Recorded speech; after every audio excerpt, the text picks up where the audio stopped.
अब देखिए आगे बढ़ते हैं। आपने एनसीईआरटी थोरोली पढ़नी है। इसके अंदर ये सारी बातें लिखी हुई हैं जो मैंने लिखी है, जो मैंने आपको बताई है। ठीक है, नेक्स्ट देखते हैं एक्टिविटी 1.2। अब देखिए एक्टिविटी 1.2 के अंदर क्या दिया गया है। Take lead nitrate solution in a test tube.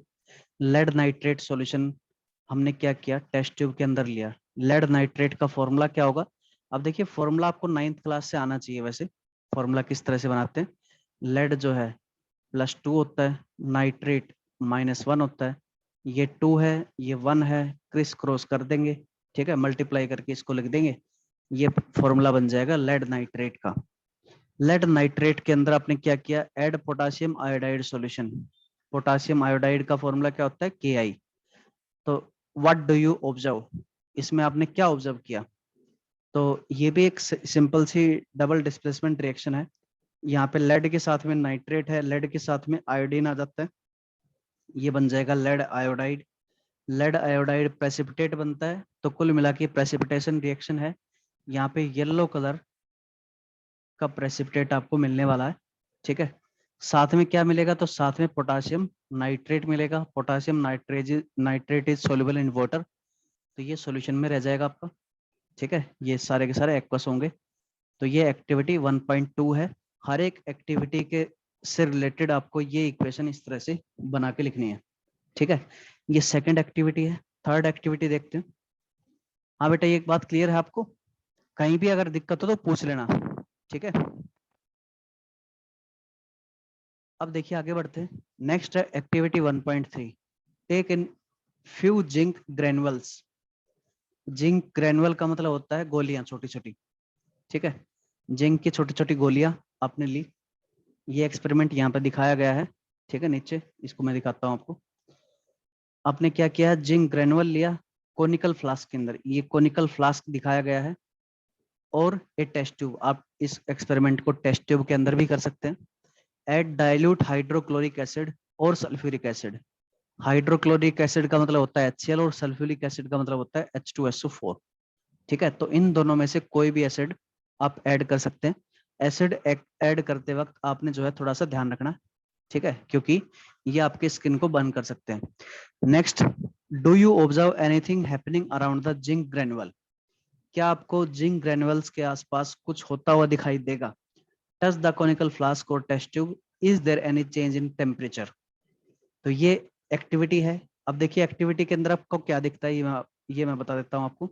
ठीक है, तो ये कोनिकल फ्लास्क है। सबसे पहली बात, जिंक ग्रेनुअल जो है यहाँ पे जो नीचे रखे हुए हैं जिंक ग्रेनुअल, ये आपको छोटी छोटी गोलियां दिख रही होंगी। इनके आसपास आपको जो है छोटे छोटे गैस के बबल आपको दिखेंगे। ठीक है, यानी कि गैस निकल रही होगी। गैस कौन सी निकलेगी, तो गैस निकलेगी आपकी हाइड्रोजन गैस। अब देखिए इसकी रिएक्शन क्या होगी, तो जिंक सोलिड को आप रिएक्ट करवाओगे HCl एक्वस के साथ, ये बनाएगा जिंक क्लोराइड एक्वस, और साथ में निकलती है यहाँ से हाइड्रोजन गैस। ठीक है, तो यहाँ से गैस निकल रही है। उसके साथ साथ इसको अगर आप टच करके देखोगे तो टच करने पर आपको ये गर्म दिखाई देगा। ठीक है, इसका टेम्परेचर बढ़ चुका होगा, यानी कि ये रिएक्शन किस तरह की रिएक्शन है, एक्सोथर्मिक रिएक्शन है। यहाँ पे एनर्जी आपको मिलेगी। ठीक है, ये रिएक्शन कैसी रिएक्शन होगी, एक्सोथर्मिक। जहाँ पे हीट ओवरऑल निकलती है उसको हम क्या बोलते हैं, एक्सोथर्मिक रिएक्शन बोलते हैं। ठीक है, तो यहाँ पे एक गैस निकल रही है और साथ के साथ टेम्परेचर भी चेंज हो रहा है। ठीक है बेटा, तो ये एक्टिविटी 1.3 थी। इसके बारे में भी क्वेश्चन पूछ सकती है, किस तरह की रिएक्शन प्रोड्यूस करता है। तो ये रिएक्शन आपके जो है डिस्प्लेसमेंट रिएक्शन है, डिस्प्लेसमेंट रिएक्शन प्रोड्यूस करता है। ठीक है, उसके साथ इवोल्यूशन ऑफ गैस है। ठीक है, गैस निकल रही है हाइड्रोजन गैस। हाइड्रोजन गैस पता कैसे लगेगा आपको कि हाइड्रोजन गैस ही है। तो हाइड्रोजन गैस यहाँ से जो निकली, हम क्या करते हैं उसको एक सोप सॉल्यूशन के थ्रू पास करवाते हैं। ठीक है, यहाँ से हम एक ट्यूब डालते हैं और एक सोप के सॉल्यूशन के अंदर, सोप सॉल्यूशन का मतलब आपने क्या किया, पानी के अंदर जो है साबुन डाल दिया या सर्फ डाल दिया, तो ये सोप सॉल्यूशन में बोल रहा हूँ इसको। सोप सॉल्यूशन के अंदर इस ट्यूब को इस तरह से डाल दिया आपने। जैसे ही H2 गैस पास होगी, यहाँ पे बबल बनने स्टार्ट हो जाएंगे, बबल निकलने स्टार्ट हो जाएंगे, और इन बबल्स को आप क्या करोगे, बर्न कर दोगे। बर्न कैसे करते हैं, तो मोमबत्ती लगा दो इनके आगे बस। तो जैसे ही ये बर्न करेंगे तो ये पॉप साउंड प्रोड्यूस करते हैं। ठीक है, ये इसकी कैरेक्टरिस्टिक रिएक्शन है। ठीक है, इस तरह से आपको पता लगा कि हाइड्रोजन गैस यहाँ पे निकल रही है, और इस तरह का पॉप साउंड जो है कोई अदर गैस प्रोड्यूस नहीं करती है। तो इतनी इंफॉर्मेशन आपको यहाँ से पता लगनी चाहिए, जैसे ये आपको एक्सपेरिमेंट दिखाई दे। ठीक है, किसी को कोई डाउट हो तो अभी पूछो इसके बारे में। हाँ बेटा, सबकी समझ में आ गया है? चलिए आगे बढ़ते हैं।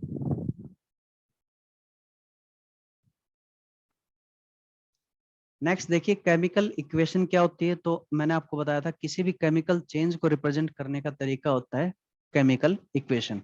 ठीक है, केमिकल इक्वेशन को दो फॉर्म में लिख सकते थे आप, वर्ड फॉर्म में और इक्वेशन फॉर्म में। यहाँ पे सबसे पहले वर्ड वर्ड की फॉर्म में लिया गया, और कुछ बातों का आपने जो है ध्यान रखना है, रिएक्टेंट को हमेशा प्लस साइन के साथ लेफ्ट साइड में लिखना है। ठीक है, और प्रोडक्ट को हमेशा राइट साइड के अंदर प्लस के साइन के साथ लिखना है। इस एरो को आपने लगाना हमेशा बीच के अंदर। ठीक है, तो ये रिप्रेजेंटेशन के तरीके होते हैं।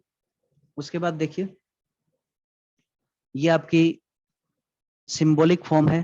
ठीक है, सिंबॉलिक फॉर्म के लिए आपको एलिमेंट्स के सिंबल पता होने चाहिए, कंपाउंड्स के फॉर्मूले पता होना चाहिए, तभी आप इनको अच्छे से लिख पाओगे। जब भी आपको ऑक्सीजन गैस निकली है, तो मैंने आपको बताया था इसका एक प्रॉपर फॉर्मूला होता है, O2 इसको लिखते हैं, तो O2 ही लिखना आपने हमेशा। ठीक है, बैलेंसिंग क्या होती है, ये सब बातें हम कर चुके हैं डिटेल में। बहुत सारे एग्जाम्पल भी होंगे अपने सामने, तो उन सबको हम डिस्कस कर लेंगे। और हाँ, इंफॉर्मेशन के लिए मैंने ग्रुप के अंदर आपको सोल्ड एक्सरसाइज भेजी है। ठीक है, सोल्ड एक्सरसाइज, उस सोल्ड एक्सरसाइज में आपको जो है पूरे के पूरे आंसर मिलेंगे। ठीक है, आप चाहो तो उनको अपने हिसाब से बदल के लिख सकते हो। ठीक है, कंटेंट वही रहना चाहिए, या जैसा का तैसा लिखना चाहो वैसा लिख सकते हो, लेकिन समझना उनको जरूरी है। ठीक है, मैं सारे के सारे क्वेश्चन आपको क्लास के अंदर करवाऊंगा, लेकिन लिखने के लिए मैंने आपको स्पेशली वो चीज दी है। ठीक है, तो उस एक्सरसाइज को आप फेयर नोटबुक के अंदर चिपका लेंगे। ठीक है, फेयर नोटबुक में चिपकाओगे और उनको याद भी रखोगे, थोड़ा सा समझो भी गए उनको। ठीक है बेटा, ये काम आपके लिए, तो इसको ध्यान रखना है। अब देखिए, बैलेंसिंग के बारे में मैं आपको डिटेल में बता चुका हूँ, बहुत सारे तरीके हो सकते हैं बैलेंसिंग के। ठीक है, कुल मिला के रिएक्टेंट साइड में जितने आपके एटम्स होते हैं, उतने ही प्रोडक्ट साइड में एटम होने चाहिए। हालांकि एक बात आपको यहाँ पे ध्यान रखनी है कि ये जो इनके फॉर्मूले हैं, इनको आपको डिस्टर्ब नहीं करना है।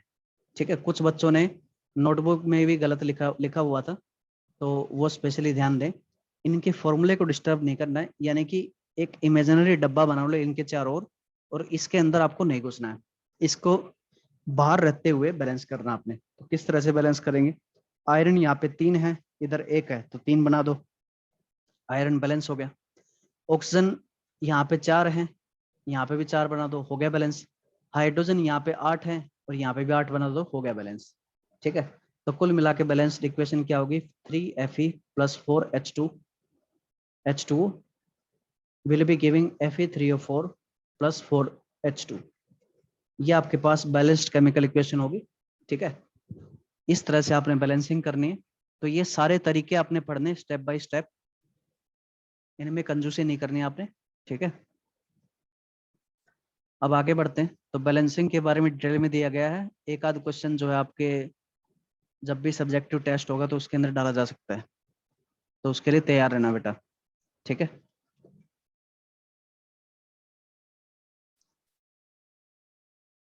अब देखिए, किसी भी केमिकल इक्वेशन को ज्यादा इंफॉर्मेटिव किस तरह से बना सकते हैं। तो मैंने आपको बताया था कि अगर आप एलिमेंट्स के या कंपाउंड्स के फिजिकल स्टेट को रिप्रेजेंट करते हैं, तो वो काफी इंफॉर्मेटिव हो सकती हैं चीजें। जैसे कि गैस को हम स्मॉल जी से लिखते हैं, लिक्विड को एल से। एक्वस का मतलब होता है उसको आपने पानी के अंदर मिला दिया है। जैसे कि अगर आपने नमक को पानी के अंदर डाला है, तो अब वो NaCl एक्वस बन गया। ठीक है, सॉलिड, कोई भी सॉलिड स्टेट के अंदर एस लिखते हैं उसके साथ में। ठीक है, जैसे कि वही इक्वेशन, तो आयरन सॉलिड होता है, H2O स्टीम के साथ इसको रिएक्ट करवाया जाता है। ठीक है, ये हम आगे पढ़ेंगे जाके कि आयरन जो है वाटर के साथ डायरेक्टली रिएक्ट नहीं करता है, ये स्टीम के साथ डायरेक्टली रिएक्ट कर सकता है और बनाता है Fe3O4 सॉलिड। और साथ में 4H2 गैस। ठीक है, तो आपने जो है इनकी स्टेट को अगर रिप्रेजेंट करते हैं तो इंफॉर्मेशन आप जो है ज्यादा बताते हैं किसी भी इक्वेशन के बारे में। इसके अलावा बहुत सारी चीजें और भी होती हैं, जरूरी नहीं कि केवल स्टेट के बारे में ही आप बताएं। इसके अलावा बहुत सारी चीजें हो सकती हैं, जैसे कि कैटलिस्ट हो सकता है। अगर आप किसी भी इक्वेशन रिएक्शन को सनलाइट की प्रेजेंस में करवाते हैं तो सनलाइट भी लिख सकते हैं। ठीक है, एक मिनट। देखिए जैसे कि ये एग्जांपल है आपके पास। ठीक है, ये एग्जांपल है, carbon monoxide gas is reacting with two hydrogen molecules gases. तो किस कंडीशन पे आप कर रहे हो? बहुत ही हाई प्रेशर के ऊपर करते हैं इसको। ठीक है, तो ये कंडीशन हमेशा एरो के ऊपर या नीचे लिखी जाती है। यहाँ से मिथेनॉल बनता है। ठीक है, ये इक्वेशन हो सकती है आपके सामने। तो इसमें ज्यादा इंफॉर्मेशन क्या दिया आपने? प्रेशर की कंडीशन के बारे में बताया। इसके अलावा फोटोसिंथेसिस रिएक्शन आपको पता है एक एंडोथर्मिक रिएक्शन है। इसके अंदर सनलाइट के थ्रू एनर्जी जो है ट्रांसमिट होती है, एनर्जी ली जाती है, और ये रिएक्शन हमेशा क्लोरोफिल की प्रेजेंस में होती है। ठीक है, तो ये क्या है? क्लोरोफिल क्या है? क्लोरोफिल एक कैटलिस्ट है। कैटलिस्ट को हमेशा आप क्या करते हैं? एरो के ऊपर या नीचे रखते हैं। तो ये कुछ कॉमन बातें हैं, इनको आपने ध्यान में रखना है। अब बढ़ते हैं आगे।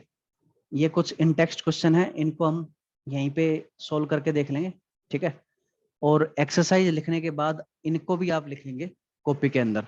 ठीक है, अभी के लिए शनिवार तक का सैटरडे तक का आपका ये होमवर्क रहेगा। ठीक है, कि आपको एक्सरसाइज नोटबुक में लिखनी है, एक्सरसाइज इन नोटबुक। और उसके बाद आप इन सब क्वेश्चंस को भी लिखेंगे, अगर नहीं लिखेंगे तो नहीं लिखें तो। ठीक है, सबसे पहला क्वेश्चन है, why should A magnesium ribbon be cleaned before burning in air? Air में बर्न करने से पहले मैग्नीशियम रिबन को क्यों क्लीन किया जाता है? तो इसका आंसर मैं बता चुका हूं, क्योंकि मैग्नीशियम एक बहुत ही ज्यादा रिएक्टिव एलिमेंट है, और मैग्नीशियम जो है ये एयर के साथ रिएक्ट करके मैग्नीशियम ऑक्साइड की लेयर प्रोड्यूस कर लेता है। ठीक है, ये मान लीजिए मैग्नीशियम आपका, तो मैग्नीशियम क्या करता है? इसके चारों ओर एक मैग्नीशियम ऑक्साइड की लेयर प्रोड्यूस कर लेता है। इसकी वजह से ये फर्दर रिएक्ट नहीं कर पाता है। लेकिन आप उसको बर्न क्यों करते हैं? बर्न करते हैं रिएक्ट करवाने के लिए। ठीक है, तो हम इसको रब करके जो है इसकी बाहर वाली लेयर को निकाल देते हैं। ये जो मैग्नीशियम ऑक्साइड चिपक गया था, इसको हम क्या करते हैं? रब करके इस तरह से बाहर निकाल देते हैं। ठीक है, तब जाके आपका ये मेटल रिएक्ट कर पाता है। ठीक है बेटा, तो इस तरह से आपने लिखना है इसको। नेक्स्ट है, right the balanced chemical equation for the following chemical reaction. Balanced chemical equation आपने लिखनी है इनके केमिकल रिएक्शंस के लिए। तो ये वर्ड फॉर्म दी गई है, इसको कुल मिला के आपने जो है सिंबॉलिक फॉर्म में रिप्रेजेंट करना है। ठीक है, तो इस तरह के क्वेश्चन भी बहुत इंपॉर्टेंट है आपके बोर्ड लेवल एग्जाम के लिए। ठीक है, अब देखिए हाइड्रोजन, मैंने आपको बताया था हाइड्रोजन को हमेशा H2 से रिप्रेजेंट करते हैं, गैसेस फॉर्म में होता है। क्लोरीन क्लोरीन क्या होता है? Cl2 होता है गैसेस फॉर्म में। हाइड्रोजन क्लोराइड बनाता है HCl गैसेस फॉर्म में। ठीक है, इसको आपने बैलेंस कर देना। बैलेंस करने के लिए केवल यहाँ पे 2 अप्लाई करना पड़ेगा आपको। उसके बाद सेकंड इक्वेशन, सेकंड में बेरियम क्लोराइड, बेरियम क्लोराइड। ठीक है, ये गैसियस लगाने की जरूरत नहीं है इसके अंदर, इसके अंदर पूछा नहीं गया डायरेक्टली। ठीक है, अगर आप बिना इनके लिखना चाहो तो बिना इनके लिख सकते हो, कोई दिक्कत नहीं है। Barium chloride plus aluminium sulphate, aluminium sulphate का फॉर्मूला होता है Al2SO4 थ्राइस। ये आपको देता है बेरियम सल्फेट, बेरियम सल्फेट का फॉर्मूला होता है BaSO4 plus sodium chloride, sodium aluminium chloride, aluminium chloride का फॉर्मूला होता है AlCl3। तो इस तरह से आपको इक्वेशन बनानी है। उसके बाद थर्ड इक्वेशन है सोडियम, सोडियम को आप रिएक्ट करवाते हो वाटर के साथ to produce sodium hydroxide. Sodium hydroxide का फॉर्मूला होता है NaOH प्लस हाइड्रोजन। अब देखिए हाइड्रोजन को सिंपली H नहीं लिखना है, H2 लिखना है। ये बातें इंपॉर्टेंट है, इनको आपने ध्यान में रखना है। ठीक है, तो ये तीनों इक्वेशन हमने लिख दिए हैं। उसके बाद देखिए right the balanced chemical equation with state symbol for the following reaction. अब इस क्वेश्चन के अंदर आपको स्टेट भी पूछ ली गई है, यानी कि ये जितने भी कंपाउंड थे इनकी क्या स्टेट होगी वो सब भी आपने बतानी है। तो फर्स्ट चीज आपसे पूछी गई है, फर्स्ट चीज के अंदर आपसे पूछा गया सॉल्यूशन ऑफ बेरियम क्लोराइड। अब देखिए जब भी सॉल्यूशन बोला जाता है इसका मतलब बेरियम क्लोराइड को हमने क्या डाला, पानी के अंदर डाला। पानी के अंदर डालने का मतलब क्या है, एक्वस है। उसके बाद सोडियम क्लोराइड, सोडियम सल्फेट इन वाटर। अब इस इन वाटर का मतलब भी क्या है, इन वाटर का मतलब भी एक्वस सॉल्यूशन है। Sodium sulphate in aqueous solution will be giving insoluble barium sulphate. Insoluble का मतलब क्या होता है, प्रेसिपिटेट बन गया। इनसोल्यूबल का मतलब क्या होता है, सॉलिड बन गया है। ठीक है, ये सॉलिड, इसको डाउन एरो से रिप्रेजेंट कर सकते हैं। And the solution of sodium chloride, solution का क्या मतलब होता है, एक्वस। तो NaCl एक्वस। ये पूरी की पूरी आप रिएक्शन लिखेंगे तब जाके आपको पूरे नंबर मिलने वाले हैं। ठीक है, नेक्स्ट क्वेश्चन आपके पास sodium hydroxide solution in water. अब देखिए सोडियम हाइड्रोक्साइड सॉल्यूशन बोल रहा है वाटर के अंदर, तो एक्वस लगा देंगे।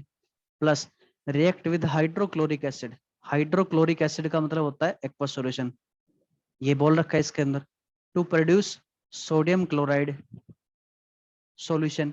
सोडियम क्लोराइड सॉल्यूशन का मतलब एक्वस एंड वाटर। अब जब भी वाटर को लिखते हैं तो वाटर को कभी भी एक्वस नहीं लिखना, ये ध्यान रखना, वाटर को हमेशा लिक्विड की फॉर्म में लिखते हैं। ठीक है, तो ये आप जो है इक्वेशंस को रिप्रेजेंट कर सकते हैं बड़े आसानी से। यहाँ तक कोई डाउट हो तो पूछ सकते हो, यहाँ तक कोई भी डाउट हो तो आप पूछ सकते हो बेटा अभी।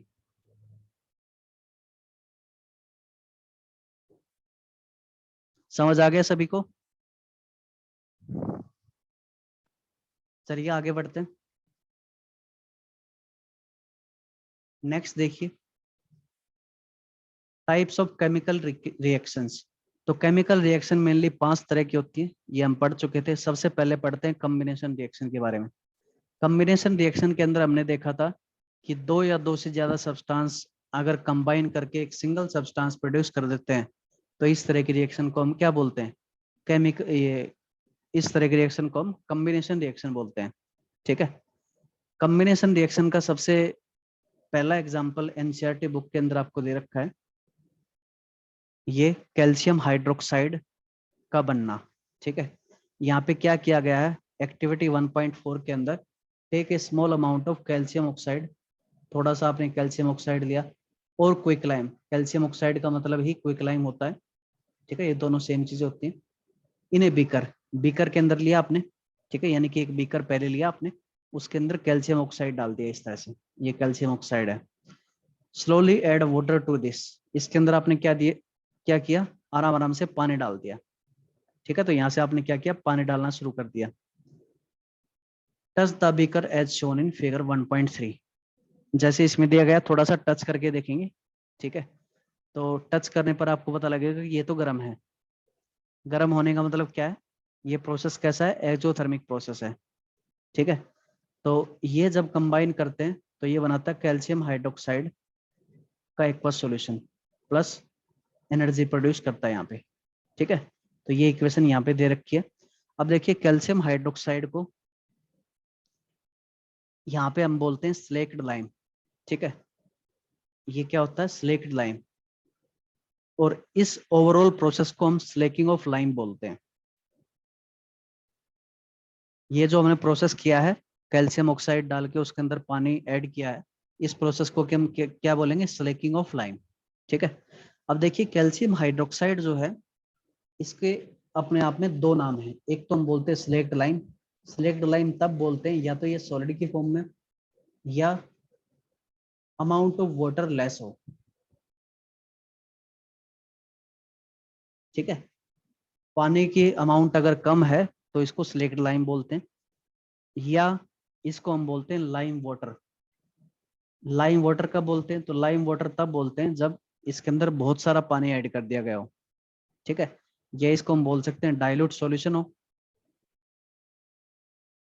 या बोल सकते हैं amount of water is greater, amount of water is greater. ठीक है, तो ये आपके पास जो है फर्स्ट एग्जांपल है। अब देखिए इस इक्वेशन का जो है पहले पुराने जमाने में यूज भी किया जाता था। तो कैल्शियम हाइड्रोक्साइड जो है ये कुल मिला के सफेदी के रूप में इस्तेमाल की जाती है, व्हाइट वॉश के रूप में। तो जब जो है आपको सफेदी करनी होती थी, मान लीजिए ये वॉल है, तो वॉल के ऊपर हम क्या करते थे, कैल्शियम ऑक्साइड को पानी में डाल के स्लेक्ट लाइम बनाते थे, यानी कि उसका गोल बनाया और उसको वॉल के ऊपर अप्लाई कर दिया। ठीक है, ये रेड रेड में मान रहा हूँ, कैल्शियम हाइड्रोक्साइड आपने अप्लाई कर दिया। ठीक है, अब देखिए कैल्शियम हाइड्रोक्साइड क्या करता है। कैल्शियम हाइड्रोक्साइड कमरे में से या एटमॉस्फेयर में से CO2 गैस को एब्जॉर्ब कर लेता है। ठीक है, CO2 गैस को एब्जॉर्ब करके ये बना देता है कैल्शियम कार्बोनेट प्लस वाटर। ठीक है, कैल्शियम कार्बोनेट जो है प्रेसिपिटेट होता है, सॉलिड होता है। तो कुछ टाइम बाद जब सफेदी सूखती है तो वहां पे आपको बिल्कुल व्हाइट शाइनी सरफेस मिलता है। ठीक है, ये पिंक में दिखा रहा हूँ लेकिन व्हाइट होता है एक्चुअल में, व्हाइट शाइनी सरफेस मिलता है। व्हाइट शाइनी सरफेस किसकी वजह से होता है, काफी बार पूछ लिया गया है। व्हाइट शाइनी सरफेस किस वजह से होता है, काफी बार पूछ लिया गया है। तो इसकी वजह होती है आपके पास formation of calcium carbonate. Calcium carbonate क्या होता है, व्हाइट कलर का सब्सटेंस होता है। ठीक है, इसको हम कभी कभी जो है लाइमस्टोन भी बोलते हैं। तो ये आपने ध्यान रखना, कैल्शियम कार्बोनेट वही कंपाउंड है जो मार्बल के अंदर होता है। ठीक है, मार्बल के अंदर मेन कंस्टिट्यूएंट कैल्शियम कार्बोनेट ही होता है। ठीक है, यानी कि सबसे ज्यादा आपको अमाउंट के अंदर कैल्शियम कार्बोनेट ही मिलता है। तो इतनी बातें आपने इसकी इससे रिलेटेड ध्यान में रखनी है। कोई डाउट है बेटा इसके अंदर, बोलिए।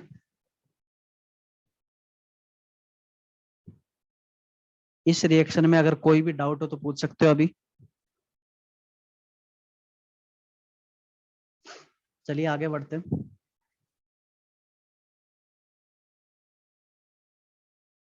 यही बात जो मैंने बताई थी वो ये आपको डू यू नो के अंदर मिल जाएगी।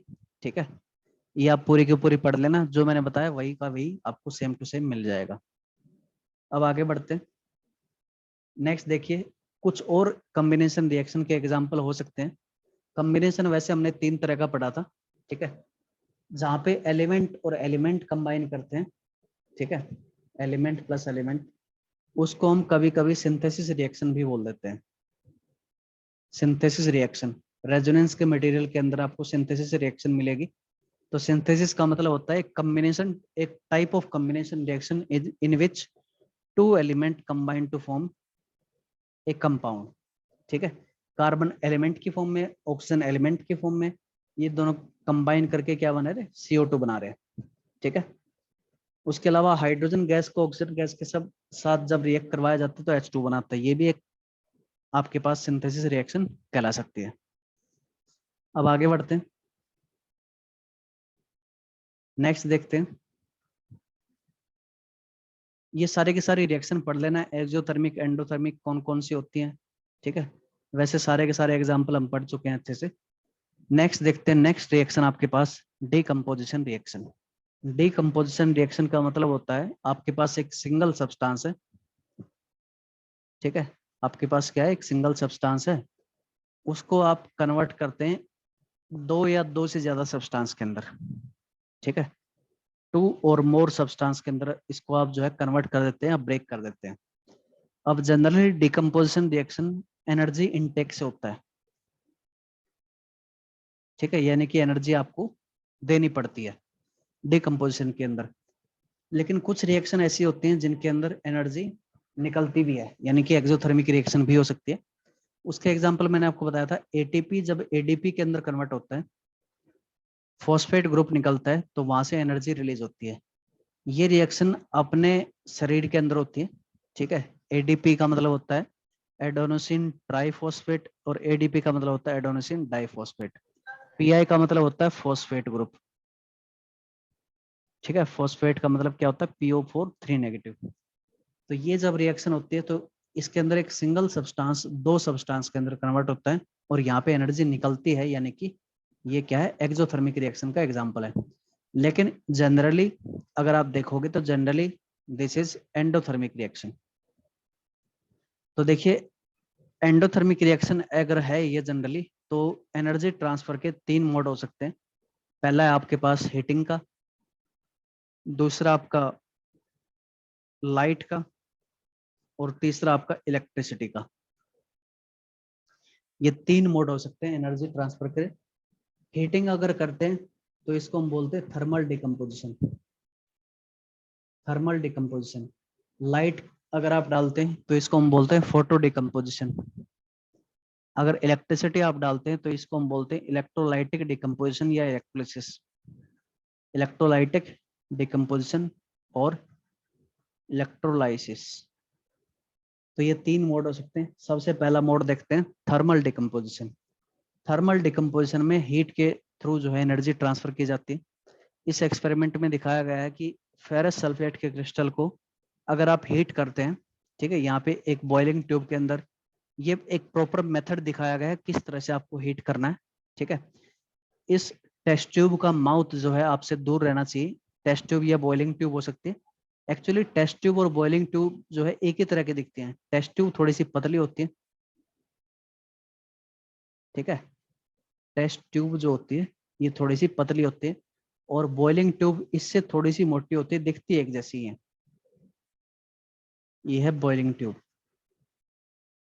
ये दोनों एक ही तरह के दिखती हैं, बस शेप का डिफरेंस होता है, थोड़ा सा बड़ा होता है बॉइलिंग ट्यूब आपका। तो ये बॉइलिंग ट्यूब के अंदर क्या करते हैं, इसको रखते हैं, इस क्रिस्टल को, और इसको हीट करना स्टार्ट करते हैं बर्नर के ऊपर। ये ध्यान रखना कि इसका माउथ जो आपकी तरफ या आपके साथी की तरफ पॉइंटेड नहीं होना चाहिए, ठीक है, क्योंकि हो सकता है ये सारा का सारा कंटेंट जो है आपके मुंह पे या आपके साथी के मुंह पे आके गिर जाए, वो बहुत खतरनाक हो सकता है। तो ये एक्टिविटी को करने के जब भी करेंगे हम, मौका मिलेगा जब भी, तो इसमें कुछ प्रिकॉशंस का हमें ध्यान रखना है। तो कुल मिला के इस एक्टिविटी के अंदर करना क्या है, 2 ग्राम फेरस सल्फेट लेना, ठीक है। इसके अंदर फेरस सल्फेट डाला हमने। अब फेरस सल्फेट एग्जैक्टली FeSO4 नहीं होता है, ठीक है। हम जब भी फेरस सल्फेट लेते हैं तो ये आपके पास होता है ग्रीन विट्रोल की फॉर्म में, ये आपके पास होता है, ठीक है। ये ग्रीन विट्रोल होता है। इसका नाम जो है, कॉमन नेम क्या है, ग्रीन विट्रोल है। ये 2 ग्राम आपने लिया। अब देखिए, ये ग्रीन विट्रोल को जब आप हीट करते हैं तो सबसे पहले ये जो वाटर मॉलिक्यूल यहाँ पे आपको चिपके दिखाई दे रहे हैं, इनको हम बोलते हैं water of crystallisation. Water of crystallisation. सबसे पहले हीटिंग करने पर ये वाटर ऑफ क्रिस्टलाइजेशन बाहर निकलते हैं, ठीक है। और जब ये FeSO4 बन जाता है तो इसको हम बोलते हैं anhydrous ferrous sulphate. Anhydrous ferrous sulphate, या इसको हम सिंपली जो है फेरस सल्फेट भी बोल सकते हैं। इसका कलर कैसा होता है, ये होता है व्हाइट कलर का। इसको जब आप फर्दर हीट करते हैं, इसको जब आप फर्दर हीट करते हैं तो आपको मिलते हैं Fe2O3 plus SO2 plus SO3। ये ओवरऑल चेंज होता है, ठीक है। इस चेंज के अंदर आपको पता होना चाहिए कि कलर कैसे कैसे चेंजमेंट आपको दिखाई दे रहा है। तो सबसे पहले जो आपने कंटेंट लिया था वो ग्रीन कलर का होता है। उसके बाद जो कंटेंट मिलेगा आपको व्हाइट कलर का मिलेगा, ठीक है। तो ग्रीन से कैसा कलर चेंज हुआ, व्हाइट हुआ।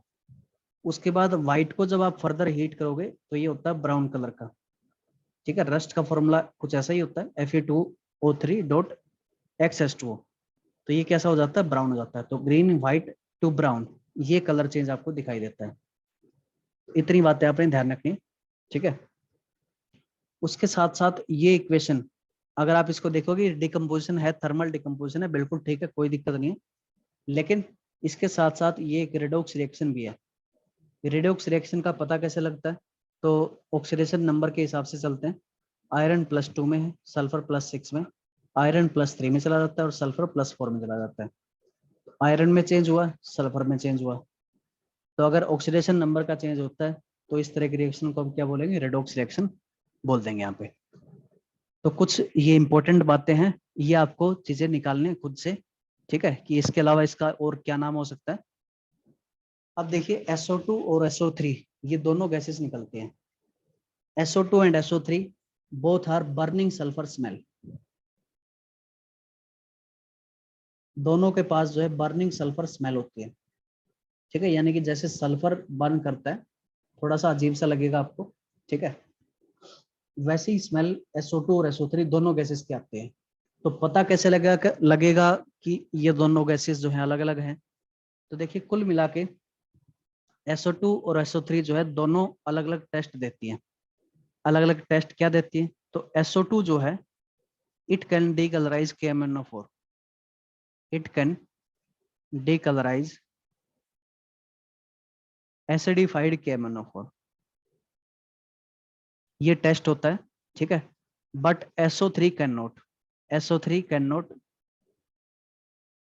डीकलराइज एसिडिफाइड KMnO4, ये एसिडिफाइड KMnO4 को डिकलराइज नहीं कर सकता है, ठीक है। तो ये बातें मैं पहले भी बता चुका हूं आपको, तो इंपॉर्टेंट है, इनको आपने ध्यान रखना है। अब देखिए आगे बढ़ते हैं। डिकम्पोजिशन रिएक्शन होगी आपकी, ये जितनी भी बातें मैंने आपको बताई है सारी की सारी यहाँ पे लिखी हुई है, ठीक है, तो इनको पढ़ लेना एक बार अच्छे से। नेक्स्ट एग्जांपल है डिकम्पोजिशन का कैल्शियम कार्बोनेट। कैल्शियम कार्बोनेट को हम जो है लाइमस्टोन बोलते हैं। जब इसको हीट किया जाता है क्विक लाइम बनता है और CO2 बनता है। अब CO2 के बारे में काफी बार पूछ लिया जाता है कि कैसे पता लगा CO2 है? तो CO2 का टेस्ट होता है lime water test, lime water test. इसको कभी कभी बराइटा वाटर टेस्ट भी बोल सकते हैं, बराइटा वाटर टेस्ट। दोनों का मतलब सेम होता है। लाइम वाटर टेस्ट के अंदर कैल्शियम हाइड्रोक्साइड का एक्वस सॉल्यूशन लिया जाता है, और बराइटा वाटर के अंदर बेरियम हाइड्रोक्साइड का एक्वस सॉल्यूशन लिया जाता है। दोनों में रिजल्ट आपको वही मिलेगा। तो जनरली लाइम वाटर टेस्ट की बात करते हैं। कार्बन डाइऑक्साइड को जब लाइम वाटर के थ्रू पास किया जाता है तो ये बनाता है calcium carbonate plus H2O।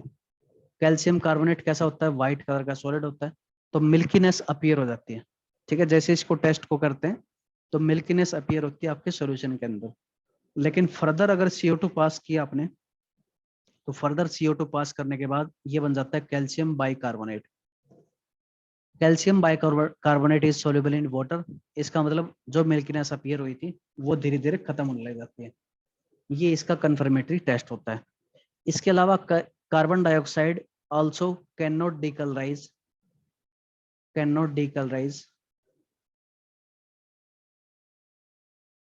acidified KMnO4 solution। KMnO4 solution का कलर ये जो है चेंज नहीं कर सकता है। इसका मतलब KMnO4 plus H plus plus CO2, इसमें कोई भी रिएक्शन यहाँ पे आपको नहीं मिलती है, ठीक है, ये रिएक्ट नहीं करते हैं। तो इसका मतलब ये होता है। अब देखिए इसके अंदर बहुत सारी एक्टिविटी इस तरह से दी गई है, इन सभी एक्टिविटीज को आपने पढ़ना है अच्छे से, ठीक है। ये एक्टिविटी देख लो भाई।